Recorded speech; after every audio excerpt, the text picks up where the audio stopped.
Jesus Christ, patriots. We got evangelical Christians out there talking about they tired of little brown hippie baby Jesus and his weak message and his wokeness. I mean, they going up in the churches telling the preachers, hey, don't you be telling us any stories about little brown hippie baby Jesus anymore. We don't want to hear about his socialism and his communism. I mean, that's crazy. And all this time we've been told that it was Democrats that were waging war on Christianity. You know, turns out it's one of them inside jobs. You know what? I bet if we jump up on that DuckDuckGo, what we're going to find out, it's the CIA. They done went in there and they rounded up a bunch of them Christian folks, took them down there to like a Guantanamo, and then they got a bunch of BLMs and some Antifas and then dressed them up like good Christian folks and got them in them churches telling their preachers, like, don't you talk to us about little brown hippie baby Jesus. That right there is what you call a false flag operation. I mean, it's got to be that. I mean, otherwise it's kind of like, all right, let's suppose you're like a full-on racist, like you really, really don't like the melanin-rich community, you know what I mean?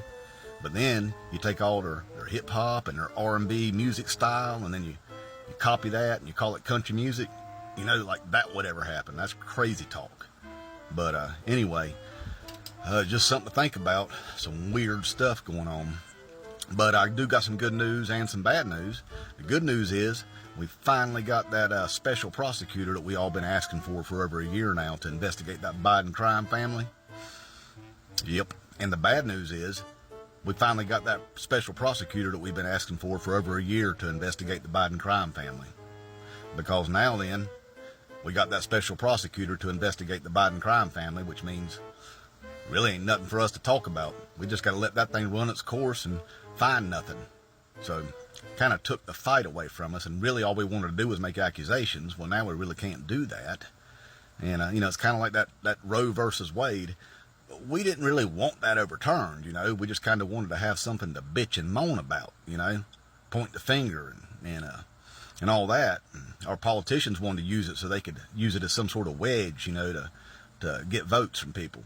But then Donald Trump come along and he, got these Supreme Court justices, and they sit there and lied in their confirmation hearings about, no, we're not going to overturn Roe versus Wade. And then they wound up meeting up with a bunch of billionaires, and the billionaires said, hey, we got a bunch of money if you'll overturn Roe versus Wade. And they said, yep, we will do that.